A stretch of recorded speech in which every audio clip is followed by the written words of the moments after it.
Hello student. पिछली online video में हमने जनरल बनाते समय क्या क्या ध्यान रखने योग्य बातें हैं उन्हें सीखा था। उनमें हमने 4 पॉइंट किए थे और जो अंतिम पॉइंट था नकद और उधार का निर्धारण किस प्रकार किया जाता है उसके बारे में हमने जानकारी ली थी। इसी में 5वां पॉइंट आज हम पढ़ने वाले हैं कि लेन देनों की संख्या अगर अधिक हो जाए तो हमें क्या करना है। ऐसा हम व्यापारियों के साथ अधिकतर होता है कि जब वो जनरल की प्रविष्टियां करते हैं, जिस बही के अंदर करते हैं, तो उसके जो पृष्ठ होते हैं, पेजेज होते हैं, वे लगातार भरते रहते हैं। तो जहाँ लेन देन की संख्या अधिक हो जाती है, एक से ज़्यादा पेज काम में लिए जाते हैं, तो हमें ये करना होता है कि जब हमने जर्नल एंट्रीज करी है उनकी अमाउंट जो आते हैं, टोटल जो आती है हमारे पास, हम उसका यहाँ पे योग करते हैं। तो हम यहाँ पे क्या करते हैं, टोटल लगाते हैं। डेबिट का भी टोटल लगाते हैं और क्रेडिट का भी टोटल लगाते हैं। यहाँ पर हम टोटल लगाने के बाद बिल्कुल जनरल के पृष्ठ के नीचे हम लिखेंगे टोटल सी एफ। यहाँ सी एफ का मतलब होता है कैरीज फॉरवर्ड, जिसको हिंदी में हम कहते हैं आगे ले जाया गया। यानी कि हम यहाँ पे जो अमाउंट लिख रहे हैं, ये टोटल वाला अमाउंट, इस टोटल वाले अमाउंट को हम आगे अगले पृष्ठ पर ले जाएंगे, तो ये अंत में लिखा जाता है। वैसे ही इसी शेष को जब हम ऊपर ले जाएंगे तो यहाँ पे एक लाइन के बाद इसका अमाउंट हम लिखेंगे और यहाँ पे लिखेंगे total B F. B F का मतलब होता है ब्रॉड फॉरवर्ड, जिसे हिंदी में कहते हैं पीछे से लाया गया।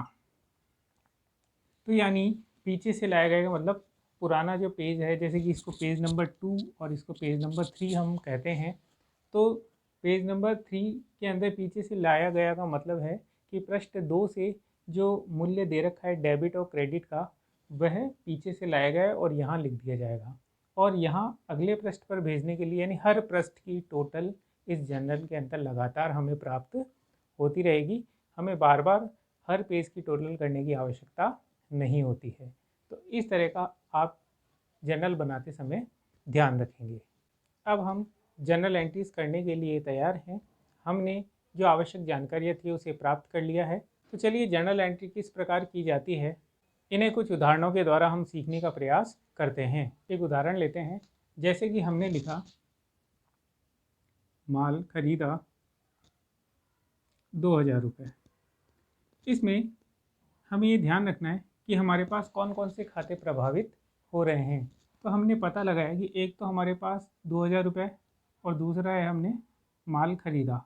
तो हमारे यहाँ पे माल जो है वो खरीद रहे हैं तो आ रहा है, तो हम कह सकते हैं कि माल खरीदा जो है हमारे लिए, जैसे कि माल और नकद, ये दो चीज़ें हैं, ये हमने इसमें पता लगाया।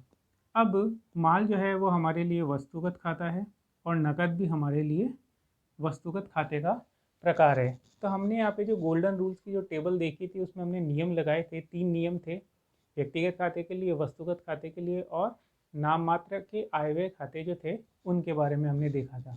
तो यहाँ पे दोनों खाते वस्तुगत हैं, तो इसके लिए जो नियम था, व्यापार में प्रत्येक वस्तु जो व्यापार में आती है उसको डेबिट और जो जाती है उसको क्रेडिट किया जाएगा।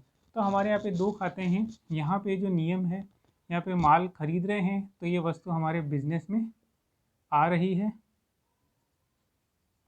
और वस्तु खरीदने के बदले में हमने पैसा चुकाया तो यहाँ पे ये वस्तुगत खाता जा रही है, तो यहाँ पे नकद जा रहा है।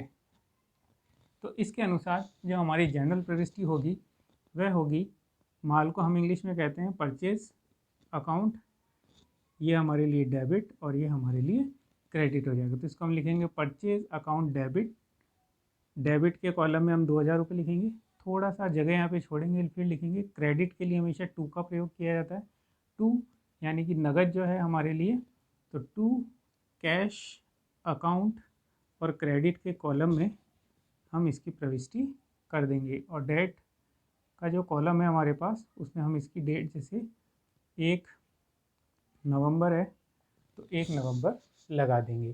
तो इस प्रकार हमें ये प्रविष्टि करनी है। परचेज अकाउंट डेबिट 2000 रुपये डेबिट के कॉलम में, 2 कैश ₹2000 क्रेडिट के कॉलम में, और इसका जो नरेशन होता है वह हम लिखेंगे being goods purchase from cash, यानी हमने नकद में माल खरीदा। इस प्रकार हमें प्रविष्टियाँ करनी हैं। एक प्रविष्टि और देखते हैं, नकद माल बेचा ₹5000। अब यहाँ पे भी नगद है तो एक नगद शब्द हमारे लिए ₹5000 नगद हो गए, और एक हमने माल बेचा, तो हमारे लिए यहाँ पे गुड्स जो माल है वो, और एक नकद, ये दोनों शब्द काम में आ रहे हैं। अब हम यहाँ पे माल के लिए जब बेचते हैं, खरीदने के लिए तो परचेज लेते हैं काम में, बेचने के लिए हम सेल्स का प्रयोग करेंगे, और ये दोनों खाते हैं। अब ये दोनों खाते हमारे माल और नगद से संबंधित है। दोनों ही खाते वस्तुगत खाते हैं, और वस्तुगत खातों का नियम अभी हमने परचेज में भी देखा था कि हमारे पास क्या आ रहा है और क्या जा रहा है। तो नगद माल बेचने पर ₹5000 तो व्यवसाय में आएंगे, और उसके बदले में माल बेचते हैं तो माल हमारे व्यापार से बाहर जा रहा है। तो यहाँ पे सेल्स अकाउंट जो है हमारे लिए क्रेडिट हो जाएगा क्योंकि जा रहा है, और कैश अकाउंट जो है वो हमारे लिए क्या हो जाएगा, डेबिट हो जाएगा। तो इसकी जर्नल एंट्री अब हमारे पास डेबिट और क्रेडिट एक एंट्री के दोनों कॉलम्स हमें मिल गए हैं। हम इसकी प्रविष्टि बनाएंगे, कैश अकाउंट डेबिट ₹5000, और थोड़ी जगह छोड़ के टू सेल्स अकाउंट क्रेडिट के कॉलम में ₹5000। इस प्रकार हम ये प्रविष्टियाँ कर सकते हैं। और प्रविष्टियाँ देखते हैं उदाहरण के तौर पे। प्रविष्टि है, राज से माल खरीदा ₹1000। अब यहाँ पे वही खरीदने वाली प्रविष्टि है, माल आ रहा है, और हमने यहाँ पे नगद नहीं है, व्यक्ति का नाम आ रहा है। आपको चौथा जो नियम मैंने अभी बताया था वो आपको याद होगा कि प्रविष्टि के साथ केवल माल खरीदा तो नगद है, नगद माल खरीदा तो नगद है, और जो व्यक्ति का नाम आ जाए तो वह प्रविष्टि हमारे लिए उधार की प्रविष्टि बन जाती है। वहाँ पे कैश की जगह व्यक्ति का नाम लिया जाएगा। अब हमारे यहाँ पे आप देखेंगे, एक हमारे परचेज का अकाउंट और एक हमारे व्यक्ति का नाम व्यक्तिगत खाता है, तो वह है राज। ये हमारे लिए वस्तुगत खाता है और ये हमारे लिए व्यक्तिगत खाता है। दोनों के लिए नियम क्या है, माल खरीद रहे हैं तो परचेज में माल हमारे पास आ रहा है, वस्तु आ रही है, तो इसे क्या किया जाएगा, डेबिट किया जाएगा। और राज से माल खरीदा तो व्यक्तिगत खाते का नियम कहता है पाने वाले को डेबिट और देने वाले को क्रेडिट। तो यहाँ पे राज से माल खरीदे हैं तो राज हमें माल देने वाला है, तो यहाँ पे राज जो है व्यक्तिगत खाते का नियम जो है वो उसे क्रेडिट बनाता है। अब हम प्रविष्टि कर सकते हैं, परचेज अकाउंट डेबिट, डेबिट के कॉलम में ₹1000, और टू व्यक्ति का नाम राज अकाउंट क्रेडिट के कॉलम में ₹1000 लिख दिया जाएगा। इस प्रकार हम इसकी प्रविष्टि कर सकते हैं। आज की क्लास में बस इतना ही। Thank you.